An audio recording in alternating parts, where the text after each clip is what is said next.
Welcome to Rotten Glory. Today we are going to be talking a little Red Rooster, and this is another ComicsGate Cautionary Tale. Um, yeah, it's actually pretty fascinating. It's succeeding and failing at the same time, which is always bizarre to experience. But I don't. I'm not as emotionally invested in this because I was not a backer of Red Rooster, uh, the Indiegogo campaign. But I am, you know, I am a backer of a lot of Comicsgate projects. 57 contributions. Almost every single one of those is pure Comicsgate. So I understand what it is to experience frustration with things, maybe when something takes longer than it should to get in your hands or it doesn't go as planned. So I do think that it's fair to me to talk about this from that perspective. Um, Red Rooster is a project that nearly hit $200,000 in backing, you know, and the initial campaign ended on August 23rd, 2018. It went into in demand. I'm not sure, it picked up another, 34,000 in demand. I'm not sure how long it was in demand. Um, I do think that it was fully closed down by the end of 2018. 3,582 backers dumped a whole lot of coin uh, into this project. They invested into Mitch and Red Rooster with great enthusiasm. This is a very successful campaign.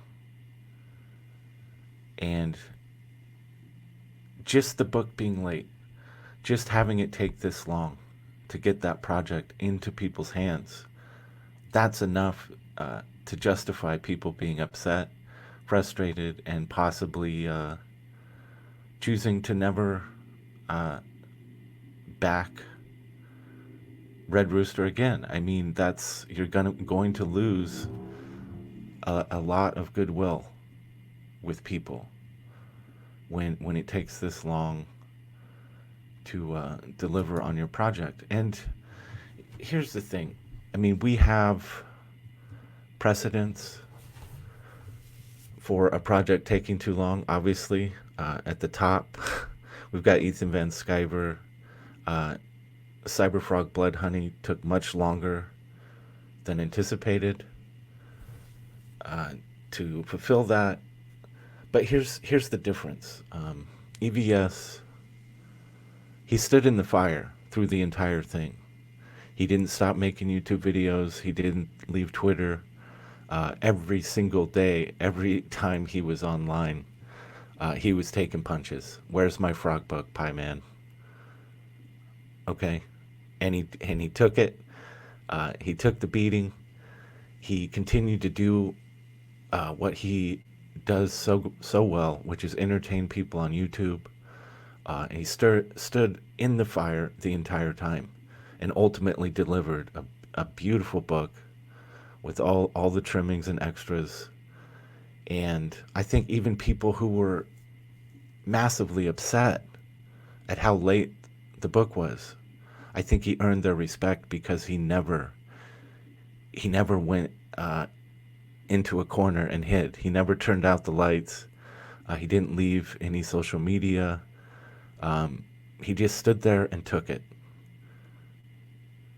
And we all know that he learned a very valuable lesson about um, managing your time more wisely, being more on top of a project before you launch a campaign.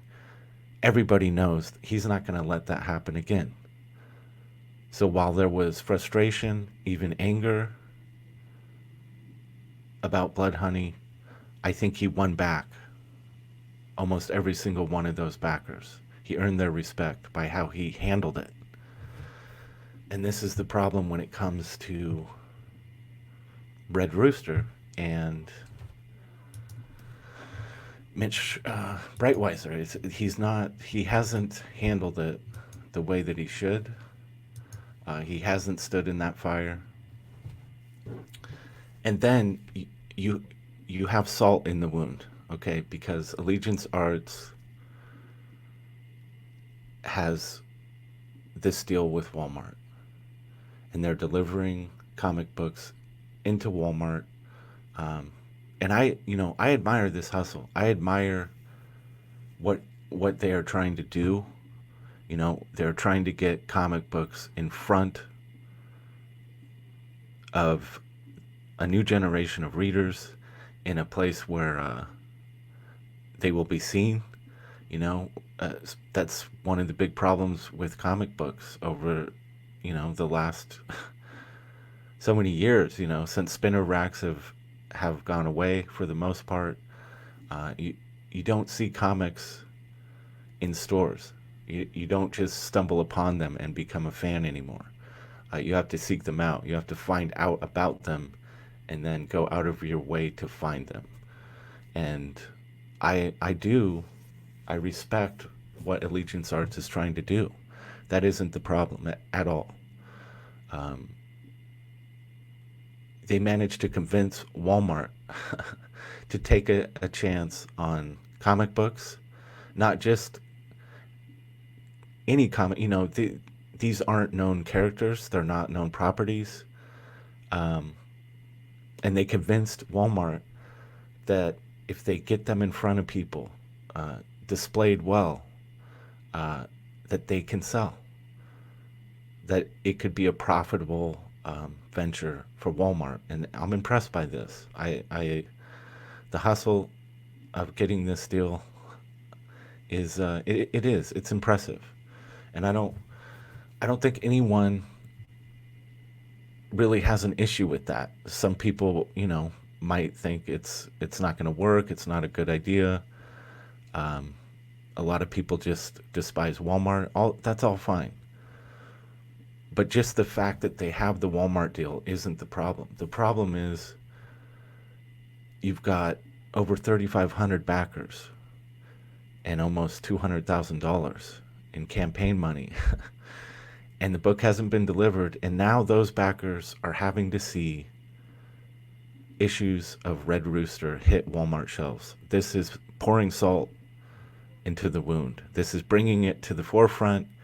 It's rubbing it in their faces that they don't have this project.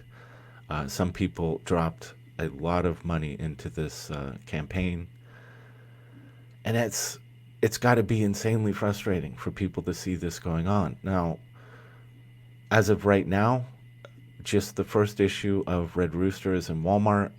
My understanding is that it's only 1/3 of the total storyline that backers will receive.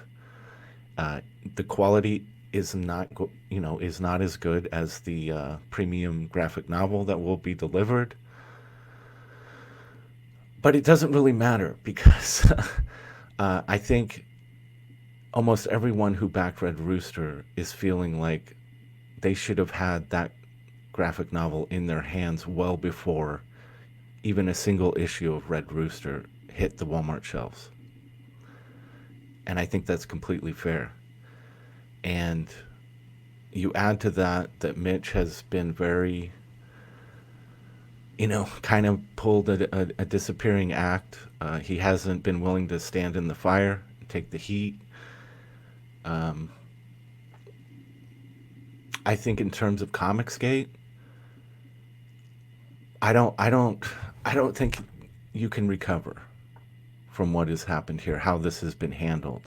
I don't think you're going to be able to run a ComicsGate based campaign again with Red Rooster and expect to get even 25% of what you got the first time. I just don't think that that's possible. I think you've kind of closed that door on yourself. Um, and, maybe he can go outside of CG and, utilize other channels and find success. That's entirely possible. but I really don't think that ComicsGate is going to be too enthusiastic about jumping into another Mitch Breitweiser campaign. I can't see it. Even if the project delivers at this point and it's great and everything is as it should be in terms of fulfillment, I'm not sure people are going to welcome him with open arms onto live streams. You know, if you're going to participate in the big live streams with EVS and Malin and Cecil and all these other players in the network, you have to bring entertainment. It has to be fun. And I think if you bring Mitch into a live stream at this point, it's going to cause so much turmoil in the chat and with the people watching. It's too much of a distraction. It's not going to work. It's not going to entertain. So I do think that that's closed now to him. So, it'll be fascinating to see what happens with this moving forward. I do sincerely hope that Walmart is a success for Allegiance Arts. I hope that they succeed in their mission of creating new comic book fans. It's fantastic. If that happens, I applaud that 100%. Unfortunately, I think Indiegogo campaign funding for Allegiance Arts in the future is going to be very problematic, and that's really unfortunate for the incredible creative talent behind these books. I back Nora's Saga myself. I love the book. Kelsey Shannon, as everybody knows, he's a phenomenal talent. This has nothing to do with any of the creative talent involved with these books. And they will succeed at whatever they do. And it's not about them at all. And I do hope that they succeed in their mission with Walmart. So I think I've covered about everything I'd like to with this topic. We'll see what happens. It's going to be very interesting to watch this play out, to see if the Breitweisers can win people back, win back some of that trust. That's going to be a very tough road, and I don't think that it's possible. Please like and share the vid if you can, and I will see you next time.